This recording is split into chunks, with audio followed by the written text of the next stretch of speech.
이서를 우리가 보면서 계속해서 하나님의 백성들을 향한 심판 예언의 말씀을 이제 듣고 있습니다.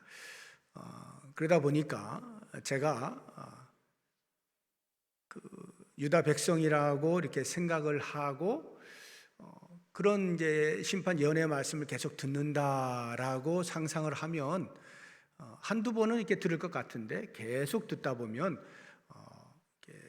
마음에 좀 불편함이 있을 것 같아요. 야, 이걸 왜 계속 들어야 되나? 정말로 우리를 심판하시나? 이런 생각이 계속 들 것 같고, 그러면서 자연스럽게 하나님을 향해서 이런 질문들을 하게 되지 않을까 하고 제가 남유다 백성이라 생각을 하면서 이렇게 상상을 해보니까 한 3가지 질문 정도가 나오는데, 그 질문에 대하여서 성실하게 답을 해주시는 장면이 오늘 본문에 나와요. 그래서 오늘 말씀의 제목을 제가 질문에 답하시는 하나님 이렇게 정해 보았는데, 유다 백성들이 질문을 해서 그 질문에 대하여 하나님께 답을 해주신다 하는 말이 아니라, 제가 생각을 해볼 때 이런 질문을 하지 않았을까 하는 상상 속에서 그 대답을 본문 속에 제가 찾아본 것입니다. 한 3가지를 이제 제가 질문을 던지고 그 답을 본문을 통해서 찾아보도록 하겠습니다. 첫 번째 질문은 계속해서 당신의 백성들을 향해서 심판하시겠다라고 말씀을 하시니까 왜 우리만 심판하십니까? 라는 질문을 던질 것 같아요. 왜 우리만 심판하십니까? 우리의 주변에 우리는 그래도 하나님을 섬긴다 하고 그렇게 살아가고 있는데, 우리 주변에 우리를 못 살게 구는 대적하는 이방 민족들이 많이 있는데 왜 그들에 대해서는 아무런 말씀도 하지 아니하시고 우리에게만 계속 심판하시겠다고 하십니까? 라는 질문, 공평하지 않은 것 아닙니까? 라는 질문을 던질 것만 같아요. 그것에 대하여 하나님께서 성실하게 대답을 해주시는 내용은 아니다. 이방 민족들도 내가 동일하게 심판할 것이다. 즉 하나님의 공의는 모든 민족, 모든 사람에게 동일하게 적용이 된다는 것을 말씀을 해주셔요. 그래서 그 말씀의 일환으로서 남유다를 중심으로 해서 동서남북으로 둘러싸고 있는 나라들이 있었는데, 그 나라들에 대한 심판의 예언을 해주고 계시는 것을 볼 수가 있습니다. 먼저 서쪽을 보게 되어지면 남유다를 중심으로 서쪽에는 지중해를 끼고 있는 해변에 블레셋이라고 하는 나라가 있었어요. 그 블레셋에 대한 심판의 예언의 말씀이 4절과 5절에 나옵니다. 한번 보시면, 가사는 버림을 당하며 아스글론은 폐허가 되며 아스돗은 대낮에 쫓겨나며 에그론은 뽑히리라. 여기 등장하고 있는 가사, 아스글론, 아스돗, 에그론은 다 도시 이름입니다. 블레셋을 대표하고 있는 도시 이름들이에요. 5절에 해변 주민 그렛 족속에게 화 있을진저의 그렛 족속은 블레셋 족속을 말하는 겁니다.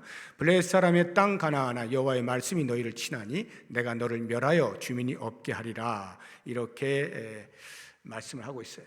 여기 이제 4절에 나오는 4개의 도시들, 실제로는 블레셋 하면 대표적으로 5개의 도시를 언급을 합니다. 그런데 그 5개의 도시 중에 빠져 있는 하나의 도시가 가드라고 하는 도시 이름인데, 이 가드는 이 당시에, 지금 이 당시가 남유다 제16대 왕인 요시야 왕 시대거든요. 이 시대에 이미 앞서 아수르에 의하여서 그 도시는 파괴가 되어진 것으로 추정이 되어져요. 그래서 이 4개의 도시만 지금 언급이 되고 있는데, 이렇게 블레셋도 하나님의 심판의 대상이다 하는 것을 말씀을 해주고 있고, 동쪽으로 보시게 되어지면 8절에 내가 모압의 비방과 암몬 자손이 조롱하는 말을 들었나니 그들이 내 백성을 비방하고 자기들의 경계에 대하여 교만하였느니라 해서 그들을 심판하실 것에 대해서 말씀해요. 모압과 암몬도 역시 마찬가지로 하나님의 심판의 대상입니다. 남쪽으로 보시게 되어지면 남쪽에는 애굽이라고 하는 나라가 있죠. 근데 여기는 구스라고 나오는데요. 12절 보시면 구스 사람들아 너희도 내 칼에 죽임을 당하리라 해서, 이 구스 사람들은 오늘날의 이디오피아입니다. 근데 이 이디오피아가 이제 애굽과 같이 성경에 보게 되면 애굽을 심판하실 때 보면 항상 구스가 따라오는 걸 볼 수 있어요. 그래서 애굽의 노예로 살고 있었던 때에 당시 힘을 가지고 있던 구스가 같이 박해에 동참한 것으로 보이는데, 그래서 이 구스 사람들을 할 때는 우리가 애굽도 같이 연상을 해서 이제 생각을 하시면 될 것 같고요. 그 다음에 이제 북쪽을 보시게 되면 13절에 여호와가 북쪽을 향하여 손을 펴서 아수르를 멸하며 니느웨를 황폐하게 하여 니느웨는 아수르의 수도입니다. 그래서 아수르가 북쪽에 있었는데 이 아수르도 역시 하나님께 심판하실 것을 말씀을 하고 있어요. 그래서 남유다를 중심으로 해서 동서남북에 있는 모든 나라들을 다 지금 심판하신다 하는 것인데, 이것은 비단 동서남북에 있었던 지금 우리가 언급한 5개의 나라만을 이야기하는 것이 아니라 온 세계의 민족을 다 합하여서 대표적으로 표현을 하고 있는 거예요. 결국 하나님을 알지 못하는 민족, 우상을 숭배하는 민족, 또는 직접적으로 하나님의 백성들을 대적하는 그런 민족들, 하나님께서 절대 좌시하지 아니하시고 반드시 그에 상응하는 심판을 내리실 것이다, 이렇게 말씀을 하시는 거예요. 우리가 블레셋이라든가 아수르라든가 또는 나중에 등장하는 바벨론이라든가 이런 나라들은 전부 하나님의 백성들이 잘못했을 때 하나님이 징계의 막대기로 사용하셨던 나라들이에요. 그럴지라도 그 나라들이 행한 악에 대하여서 하나님이 용납하시는 것은 아닙니다. 하나님은 언제나 그 악에 대해서 징계를 하시는 분이셔요. 이렇게 볼 때 그 당시에 이스라엘 백성들이 혹시 여호와 하나님은 우리의 하나님, 이스라엘의 하나님, 즉 지역신으로 생각했을런지 모르겠어요. 그런데 여호와 하나님께서는 말씀하시길 나는 너희의 하나님뿐만이 아니라 온 우주 만물의 온 만왕의 왕이다, 이렇게 말씀하시고 온 나라를 다스리시고 통치하시는 참된 주권자라고 말씀을 하고 계시는 것입니다. 이제 우리가 이런 말씀들을 이렇게 보면서 성경의 기본적인 사상이 사랑의 하나님이잖아요. 우리가 기독교를 사랑의 종교 이렇게 말을 할 만큼 성경은 사랑을 많이 이야기하죠. 그래서 하나님께서는 은혜 베푸시길 기뻐하시는 분이시고 죄를 용서하시기를 기뻐하시고 당신의 백성들이 돌아오기를, 회개하기를, 회복되기를 간절히 원하시는 그런 자비의 하나님, 은혜가 풍성하신 하나님, 사랑의 하나님, 이렇게 많이 인식이 되어져 있는데, 지금 이 말씀들에는 계속 하나님의 공의, 죄에 대한 형벌, 이것을 이야기를 하고 있단 말이죠. 그래서 조금 의아할 수가 있겠는데, 성경의 기본적인 사상은 하나님이 사랑의 하나님으로만 표현되지 아니하고 공의의 하나님도 같이 맞물려 있어요. 그래서 이 사랑과 공의의 속성들이 하나님께서는 균형 감각을 가지시고 실현해 나가신다는 것을 알 수가 있는데, 성경의 시편 기자들이 이런 표현들을 잘 해놓았어요. 한번 봅시다. 시편 89편 14절인데요 공의와 정의가 주의 보좌의 기초라 해서 한편으로는 공의의 하나님 말씀하고 있고, 그 다음에 인자함과 진실함이 주 앞에 있나이다 해서 또 사랑의 하나님을 표현을 하고 있죠. 또 한 군데 보면 145편 17절인데요 여호와께서는 그 모든 행위에 의로우시며 의롭다, 공의로우시다, 그 모든 일에 은혜로우시다, 사랑의 하나님이시다, 이렇게 같이 표현을 하고 있는 것을 볼 수가 있어요. 그래서 우리가 십자가의 자리를 생각을 해보시게 되면, 십자가 하면 우리의 모든 죄를 대신 지시고 우리를 구원하여 주신 예수 그리스도의 그 놀라운 사랑과 은혜의 자리라고 생각이 되잖아요. 그런데 그 은혜와 사랑이 가능하기 위하여 전제되어질 것이 예수님께서 십자가에 죽으시는 것인데, 죽으심이라고 하는 것이 곧 우리 모든 각 사람의 죄를 짊어지시고 죄의 형벌을 예수님께 대신 지시는 거거든요. 그 하나님의 공의가 이루어졌을 때 비로소 거기에서 놀라운 그리스도 안에 있는 자의 새로운 생명을 허락하시는 사랑이 발생하는 거거든요. 그래서 이 십자가의 자리라고 하는 것이 하나님의 사랑과 공의가 동시에 발현되어지는, 일치되어지는 그러한 자리라고 하는 것을 알 수가 있어요. 결국 우리가 죄를 지었을 때 그 죄에 대해서 혹시라도 하나님께서 그냥 봐주시지 않을까 하는 것은 없다 이 말이에요. 반드시 그에 대하여 공의로 우리를 징벌하시고요, 그것은 비단 당신의 백성들뿐만 아니라 이 땅에 있는 모든 사람들이 공평하게 해당이 되어진다 하는 것을 꼭 기억을 하시면 좋겠고, 이러한 하나님의 공의가 우리가 기다리고 있는 최후 심판의 날 때, 그때 완벽하게 실현이 된다는 것을 아시면 좋겠습니다. 두 번째로 이제 질문을 좀 던지고 싶은 것은, 그렇게 해서 하나님의 백성이나 아니면 이방 민족이나 할 것 없이 전부 다 죄에 대한 응징을 하나님이 하신다라고 할 때, 과연 하나님께서 그러실 수 있는 힘이 있으신가? 심판하실 수 있는 능력이 되시는가? 이 부분에 대한 질문을 던지지 않을 수가 없어요. 왜냐하면 그 당시에 유다 백성들이 볼 때에 자기들을 괴롭히고 있는 나라들, 그런 나라들이 성행하고 있거든요. 버젓이 잘 살고 있거든요. 그런 걸 보면 하나님께서 혹시 힘이 없어가지고 손을 못 대시는 건 아닌가? 이런 생각을 얼마든지 할 수가 있는 거예요. 그래서 하나님의 능력에 대하여서 의아심을 가지고 질문을 던질 수도 있겠다 하는 생각을 해보았습니다. 그랬을 때 오늘 말씀에서 하나님께서 그에 대하여 선명하게 답을 주시는데요, 11절을 보시게 되면 여호와가 그들에게 두렵게 되어서 세상의 모든 신을 쇠약하게 하리니 이방의 모든 해변 사람들이 각각 자기 처소에서 여호와께 경배하리라, 이렇게 했는데, 거기에 보면 세상의 모든 신을 쇠약하게 하시겠다고 합니다. 신을 쇠약하게 하시겠다. 이게 어떤 이제 뉘앙스냐 하면요, 고대 사회에서는 민족과 민족이 전쟁을 벌일 때 오늘날에는 그저 어떤 무기를 가지고 있느냐, 좋은 무기, 최신형 무기, 여기에 관건이 있을런지 몰라도요, 그 당시의 전쟁은요 홀령 전쟁이라고 했습니다. 홀령 전쟁 또는 신령 전쟁, 신들의 전쟁이다, 이렇게 표현했어요. 그래서 각 민족마다 섬기는 신이 있고 그 나라를 지켜주는 수호신이 있어요. 그래서 전쟁을 치르기 전에 먼저 신 앞에 가서 묻습니다. 신탁이라고 그러죠. 물어요. 이번 전쟁 나가도 되겠습니까? 그러면 나가라 하는 어떤 그 제사장의 사인이 있으면 나가는 거예요. 그래서 전쟁을 해서 승리하거나 패하거나 이렇게 되지는데, 승리하면 당연히 그 신이 힘이 센 신이 되는 거예요. 그런데 지게 되면요, 자기들이 섬기는 신이 더 이상 힘을 못 쓰는 거예요. 졌어요. 힘이 약한 거예요.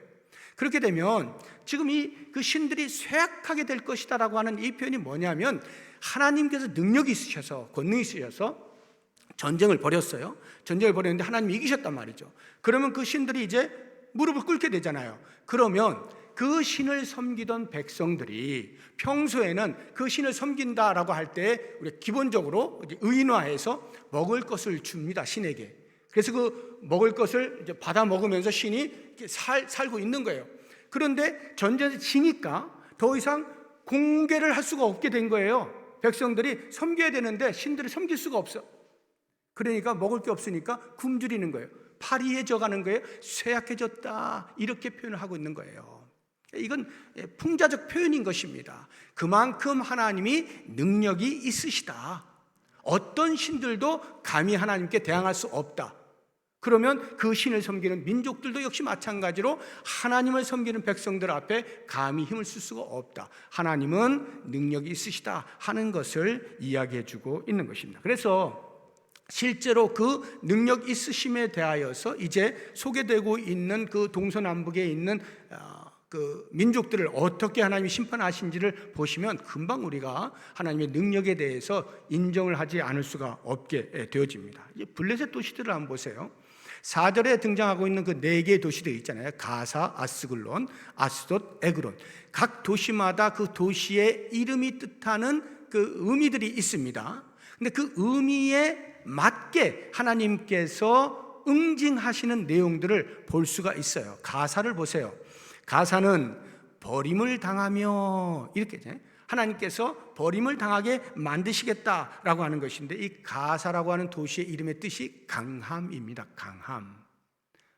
거기에 이제 그 다곤 신전이 있었거든요. 블레셋 사람들이 신으로 섬기던 그 다곤 신이 있는 그 신전. 스스로 아무리 강하다라고 생각을 하고 달려들어도 하나님과 전쟁을 해서 하나님께서 손으로 쳐서 물리치시면 그 사람들 꼼짝 못한다는 거예요. 그저 버림을 당할 수밖에 없는 존재로 전락한다, 이 이야기를 하고 있는 겁니다. 그 두 번째 나오는 아스글론, 아스글론은 무게를 단다, 이런 뜻을 가지고 있거든요. 이 뭔 말이냐면 아스글론이 상업도시예요. 그래서 대단히 번성하는 것입니다. 막 이렇게 주고받고 하는 이런 상상이 되어지죠. 그런 번성하는 도시, 임에도 불구하고 하나님이 치시면 어떻게 된다고요? 폐허가 될 것이다 하는 거예요. 세 번째 도시인 아스돗을 보세요. 아스돗은 요새라는 뜻을 가지고 있어요. 요새라고 하는 것, 난공불락이라 이 말이잖아요. 적들이 쳐들어와도 무너지지 않는 요새라 이 말이에요. 그런데 어떻게 된다고요? 대낮에 쫓겨난대요. 무슨 말이에요? 대낮이라고 하면요, 안 그래도 요새인데 밤에 기습해서 들어오는 것도 아니고 대낮에 공격해 들어오면 다 보잖아요. 그러면 방어하기가 매우 용이하죠. 성 자체도 요새인데 대낮에 공격해봐야 그거 막는 것은 어렵지가 않다 이 말이에요. 그런데 하나님이 공격하시면요, 그 벌건 대낮에 뻔히 눈뜨고 그 도시가, 그 성이 빼앗길 수밖에 없다는 거예요. 대낮에 쫓겨난다 이 말이에요. 하나님의 능력을 이야기하고 있는 거죠. 네 번째 도시를 보세요. 에그론입니다. 에그론이라고 하는 것은 뿌리가 깊다라는 뜻을 가지고 있는 도시예요. 그런데 그 에그론이 어떻게 된다고요? 뽑히리라. 보통 우리가 뿌리가 깊은 나무는 어떤 비바람이 몰아쳐도 흔들리지 아니하고 뭐 이렇게 이야기를 하잖아요. 그런데 하나님이 손을 대시면요, 그 뿌리 깊은 듯한 도시도 통째로 송두리째 뽑혀 나간다. 하나님의 능력을 이야기하고 있는 것입니다. 그런가 하면 모압과 암몬을 한번 보세요. 9절에 보면, 그러므로 만군의 여호와 이스라엘 하나님이 말하노라, 내가 나의 삶을 두고 맹세하노니 장차 모압은 소돔 같으며 암몬 자손은 고모라 같을 것이라. 소돔과 고모라, 이미 그들은 알고 있습니다. 아브라함의 조카 롯이 살고 있던 소돔과 고모라, 거기에 음란이 성행하면서 죄가 관영하면서 하나님이 불과 유황으로 그 도시를 멸망시켰던 소돔과 고모라. 그런데 그 롯이 자기의 두 딸과 낳은 아들의 이름이 모압과 암몬이거든요. 그 모압과 암몬이 그들의 후손이거든요. 그런데 이 모압과 암몬에 대하여서 하나님 말씀하시기를 소돔과 고모라 같이라고 할 때 그들이 듣는 순간에 과거에 하나님께서 불과 유황으로 도시 전체를 통째로 없애버렸던 것처럼 이 모압과 암몬도 내가 그렇게 할 것이다 라는 말씀을 들었을 때에 그 하나님의 능력을 짐작하고 남음이 있겠죠. 그런가 하면 구스를 보세요. 구스가 12절에 보면, 구스 사람들아 너희도 내 칼에 죽임을 당하리라 이렇게 돼 있는데, 구스 하면 애굽과 같이 생각하라 그랬잖아요. 그럼 애굽이 당대 최강대국인데 힘 하면은 칼 아니에요. 그 당시 칼로 상징되어진 그 힘. 그런데 하나님이 어떻게 하신다고요? 너희도 내 칼에 죽임을 당하리라. 너희가 칼로 흥하였느냐? 너희가 칼로 세계를 지배하였느냐? 너희가 칼로 힘이 있다라고 주장하고 있느냐? 너희가 내 칼에 죽임을 당할 것이다. 하나님의 능력을 이야기하고 있는 것이죠. 그런가 하면 아수르를 보세요. 13절에 아수르를 멸하는데 니느웨, 아수르의 수도인 니느웨를 황폐하게 하여 사막같이 메마르게 하겠다. 이게 무슨 말이냐면요, 그 당시에 니느웨는요 관계시설이 완벽하게 되어 있었다 그래요. 그래서 절대로 물이 마르지 않는다는 거죠. 그런데 하나님께서 치시면 그 물줄기를 막아버리셔서 마치 황폐하게 되어 사막같이 메마르게 되어질 것이다. 그래서 역사가들이요, 세상 가운데서 큰 강대국들이 일어났다가 없어지고 하는 그 현상들을 연구하면서 이 아수르에 대해서 평가한 것이 있어요. 역사상 모든 나라들 가운데서 가장 완벽하게 약탈과 노략질을 당한 나라가 아수르다, 이렇게 평가하거든요. 그만큼 하나님께서 손을 대시면요 흔적도 남지 않는다 이 말이에요. 세상이 볼 때는 아수르가 영원토록 건재할 것 같지만 하나님의 심판 아래에서 황폐화가 되어진다 하는 것, 하나님의 전능하심을 보여주고 있는 것입니다. 그래서 우리가 이와 같은 말씀들을 보게 되어질 때 우리의 주변에서 악인이 잘 되어지는 것에 대하여 너무 원망하지 마시라고. 하나님, 왜 나는 이렇게 힘들게 하시고 저 사람은 저렇게 나쁜 짓을 하는데도 불구하고 잘 되도록 놔두십니까? 너무 원망과 불평하지 마세요. 왜냐하면 하나님이 몰라서 또는 힘이 없어서 손을 못 대시는 것이 아니라 잠깐 유보하고 계시는 것뿐이에요. 심판이 없지 않습니다. 우리 시편 한번 볼까요? 37편 1절 2절 보시면 악을 행하는 자들 때문에 불평하지 말며 불의를 행하는 자들을 시기하지 말지어다. 왜냐하면 그들은 풀과 같이 속히 배임을 당할 것이며 머지않은 날 푸른 채소같이 쇠잔할 것이미로다. 하나님이 다 알고 계신다는 게 다 기억하고 계셨다가 때가 되면 이렇게 심판을 하시겠다 말씀을 하시는 거예요. 우리 하나님은요, 힘이 없어 악인들을 놔두시는 것이 아니에요. 힘이 없어서 악한 민족들을 그냥 놔두시는 것이 아니에요. 때를 기다리시는 거예요. 하나님은 전능하신 하나님이에요. 강한 하나님의 전쟁에 능하신 분이십니다. 우리 시편 24편 8절을 보겠습니다. 영광의 왕이 누구시냐? 강하고 능한 여호와시요 전쟁에 능한 여호와시로다. 우리 하나님은 힘이 없어서 그냥 놔두시는 분이 아니시라는 것 꼭 기억을 하시고 우리의 주변에 그런 악이 성행할 때에 하나님께 맡기고 있으면 됩니다. 자, 이제 마지막 세 번째 질문을 이제 제가 이렇게 생각을 해보았는데, 그러면 우리도 하나님의 심판을 받고 이방 민족도 하나님의 심판을 받고 똑같이 심판을 받는다 하면 우리가 하나님의 백성, 하나님이 선택하신 백성, 선민이라고 하는 것과 그냥 이방 민족들과 뭐가 다릅니까? 이렇게 질문을 할 수 있을 것 같아요. 같이 다 멸망받으면 이게 뭡니까? 하나님 왜 우리를 선택하셨나요? 왜 이스라엘 백성 하면서 이렇게 하셨나요? 그게 다 뭐죠? 이런 질문 할 수 있을 것 같아요. 이에 대하여서 하나님께서 오늘 본문 속에서 우리에게 답을 주시는 것이 남은 자예요. 남은 자를 둘 것이다 하는 말씀을 해 주시는 것입니다. 이게 무슨 말이냐면 당신의 백성들에 대하여서는 하나님이 심판을 하셔도 그것이 징계예요. 징계라고 하는 것은 멸망을 목적하는 것이 아니라 징계 후에 다시 고침을 받고 회복하여서 잘 살게 되어지는 것을 목적하여서 징계를 하시는 것인데, 이와 같은 징계이기 때문에 완전히 죽이시지 않는다 이 말이에요. 그것이 바로 남은 자를 두신다 하는 말 속에 담겨 있는 거예요. 그래서 이 남유다가 실제로 말이죠, 이 요시야 왕 때로부터 한 50년도 채 안 돼서 이제 BC 586년 바빌론에서 완전히 멸망을 당하잖아요, 역사적으로. 그럴지라도 그 586년에 한 명도 남김없이 다 죽는 게 아닙니다. 포로로 잡혀간 사람들도 있고요, 또 본토에 남아있는 사람들도 있고요, 포로 70년 후에 다시 귀환한 사람들을 통하여서 새롭게 또 나라가 일어나고요. 하나님 이것이 전부 남은 자거든요. 하나님이 남은 자를 두시는 거예요. 그래서 이 남은 자에 대하여서 오늘 어떻게 말씀하고 있는지 한번 보겠습니다. 6절 7절 한번 보세요. 이제 블레셋에 대한 이야기인데요, 해변은 풀밭이 되어 목자의 움막과 양떼의 우리가 거기에 있을 것이며, 이게 지금 블레셋 땅을 말하는 거거든요. 블레셋 땅이 하나님께 심판하셔가지고 다 이제 초토화가 됐어요.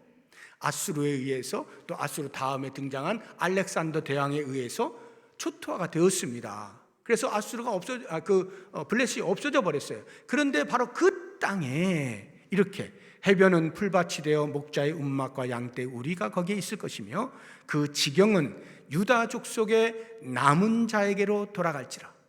유다 족속의 남은 자에게 그 땅을 주시겠다는 거예요. 그들이 거기에서 양떼를 먹이고 저녁에는 아스글론 집들에 누우리니 이는 그들의 하나님 여호와가 그들을 보살피사 그들이 사로잡힘을 돌이킬 것임이라. 해서 초토화가 되어진 그 블레셋 땅에 남은 자들을 보내셔서 그 남은 자들을 통하여 다시금 그곳에서 안녕과 평화를 누릴 수 있게 해주시겠다 하는 약속의 말씀을 주고 있는 것입니다. 그런가 하면 이 모압과 암몬에 대하여서도 역시 마찬가지로 남은 자 이야기를 하시는데요, 우리 9절을 한번 보시겠습니다. 9절 보면 그러므로 만군의 여호와 이스라엘의 하나님이 말하노라. 내가 나의 삶을 두고 맹세하노니 장차 모압은 소돔 같으며 암몬 자손은 고모라 같을 것이라. 찔레가 나며 소금 구덩이가 되어 영원히 황폐할 것이다. 모압과 암몬이 황폐가 된다라고 하는 것인데, 그 다음을 보시게 되면 내 백성의 남은 자들이 그들을 노력하며 나의 남은 백성이 그것을 기업으로 얻을 것이라. 하나님께서 남은 자들에게 그 땅을 주시겠다, 기업으로 주시겠다 하는 이야기입니다.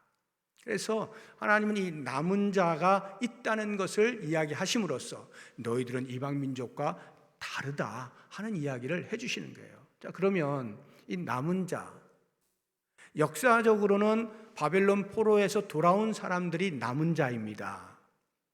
그러면 이거 신학적으로 계속 이제 오늘날까지 이어져 올 때 그 남은 자는 누구냐 할 때 그것에 대한 오해가 있고 진실이 있어요. 오해는 14만 4천이 남은 자다라고 말하는 것이 오해이고, 예수를 믿는 모든 성도가 남은 자다라고 말하는 것이 진실입니다. 근데 오늘날 보시게 되면 특히 가장 요즘 이렇게 핫하게 우리의 주변에서 우리를 유혹하고 미혹하고 이렇게 도전해 오는 이단 중에 하나가 신천지잖아요. 그 신천지가 이 14만 4천을 이야기하거든요.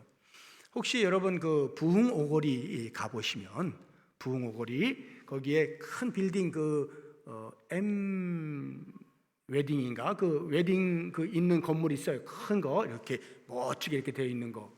거기에 광고판이 LED 광고판이 큰 게 있습니다. 거기에 이제 여러 광고들이 나오는데 그 중에 신천지가 광고하는 게 있어요. 보신 분 계실는지 모르겠는데 예를 들어서 우리는 헌혈을 몇만 명이 했고 이런 거 광고를 막 합니다. 그리고 그 중에 하나가 구원받은 수 14만 4천 가운데 지금 10만 몇 명이 지금 구원받았다. 이게 나와요. 거기에 숫자가 나옵니다. 정확히 제가 기억은 못하는 10만 몇 명이에요. 이렇게. 그러니까 이제 14만 4천이 채워지려면 얼마 안 남았잖아요. 그러니까 빨리 들어오라는 거거든요. 빨리 신천지로 오라는 거예요. 14만 4천이 뭐냐 하면 이제 요한계시록에 나오는 말인데, 이 구약의 야곱의 12아들을 통하여 12지파 이스라엘 민족이 세워지잖아요. 12지파. 신약에 와서 예수님의 12제자, 거기에 완전수 1000을 곱하여서 14만 4천이거든요. 이 14만 4천만이 남은 자다, 즉 천국에 들어갈 수 있다, 이 이야기를 하는 거예요. 그런데 실제로 하나님께서 이 구약시대부터 이야기하고 있는 이 남은 자 사상은요, 신약으로 와서 예수 그리스도 안에서 성취가 되거든요.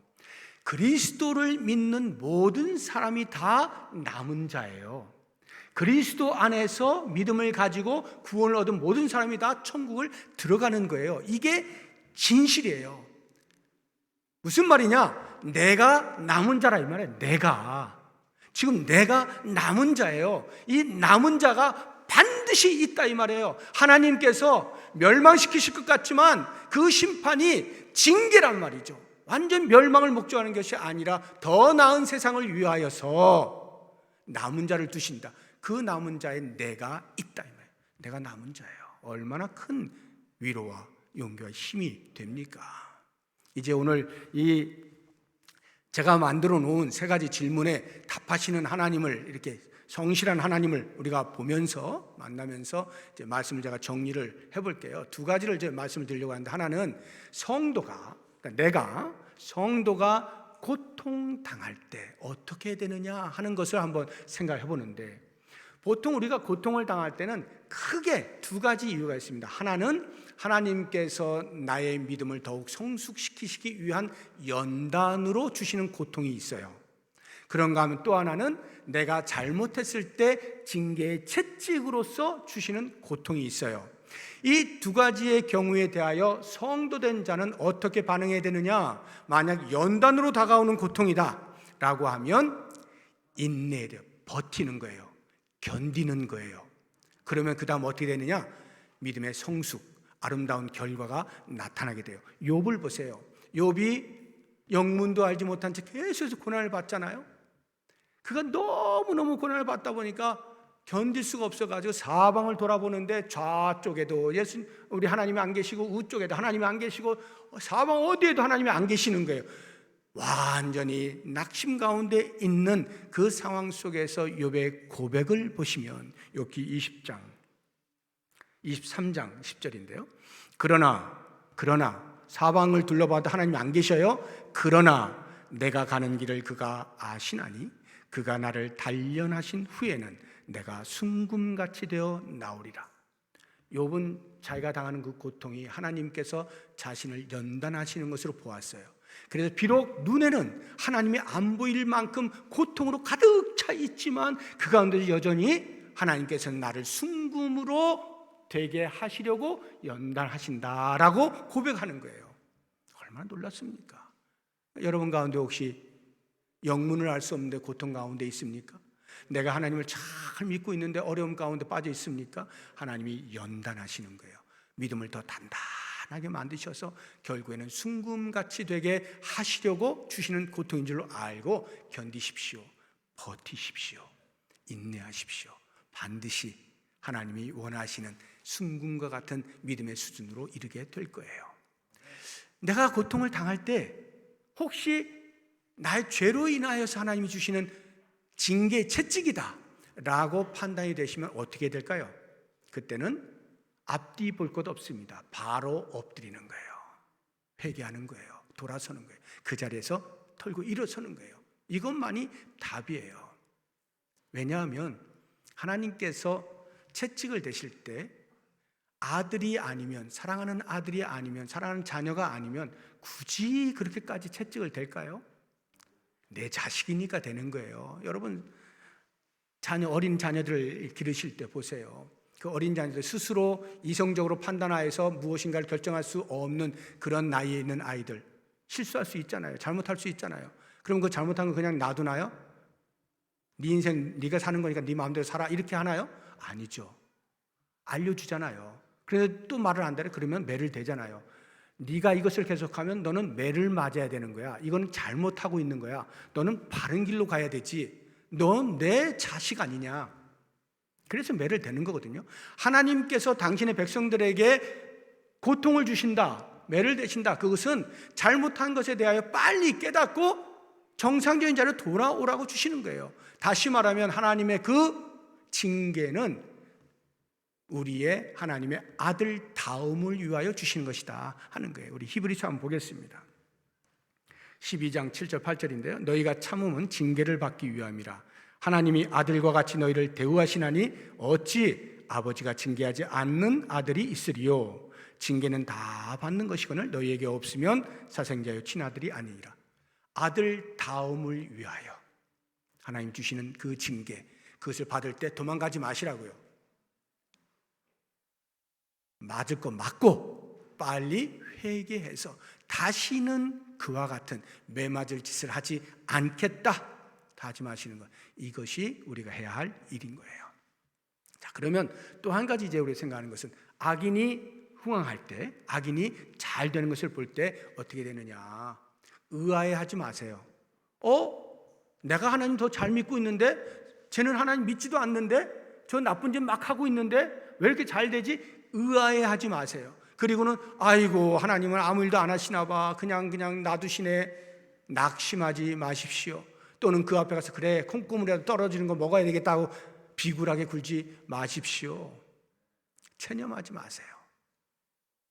우리 하나님께서 힘이 없어서 놔두시는 것이 아니잖아요. 그럼 어떻게 하신다고요? 때가 되면 심판하신다고요. 우리는 그 결과를 알고 있어요. 그들의 결과와 우리의 결과를 알고 있어요. 결과를 아는 자의 여유를 누리십시오. 악인이 잘 되는 것을 볼 때 그거 보고 부러워하거나 시기하거나 끙끙거리지 마시고 결과를 아는 자의 여유를 즐기시라고요. 누리시라고요.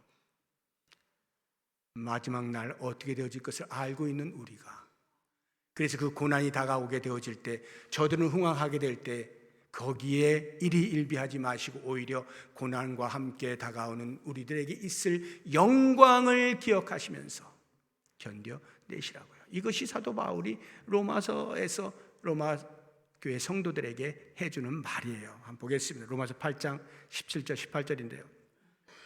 자녀이면 또한 상속자고 하나님의 상속자여 그리스도와 함께한 상속자니 우리가 그와 함께 영광을 받기 위하여 고난도 함께 받아야 할 것이니라. 생각하건대 현재의 고난은 장차 우리에게 나타날 영광과 비교할 수 없다. 잘 돼 보이는 그 악인들은 이 영광을 맛볼 수가 없잖아요. 영광에 동참할 수 없잖아요. 지금 비록 내가 고난 가운데 있다 할지라도 우리는 영광을 맛볼 수 있는 사람이에요. 그 영광이 우리에게 비춰지는 그러한 영광에 참여하는 사람들이다 하는 것을 꼭 기억을 하시면서 어찌하든지 우리의 고난 가운데 있든지 악인이 잘 되는 것을 보든지 신경 쓰지 마시고 오직 하나님이 우리를 잘 되게 하시고자 하는 그러한 목적을 가지시고 행하신다 하는 것을 기억하시면서 버티고 견디고 인내하고 소망 가운데서 천국을 바라보시면서 오늘도 믿음의 삶을 잘 살아내시는 우리 모든 성도님들 되시기를 주의 이름으로 축복합니다. 기도하겠습니다.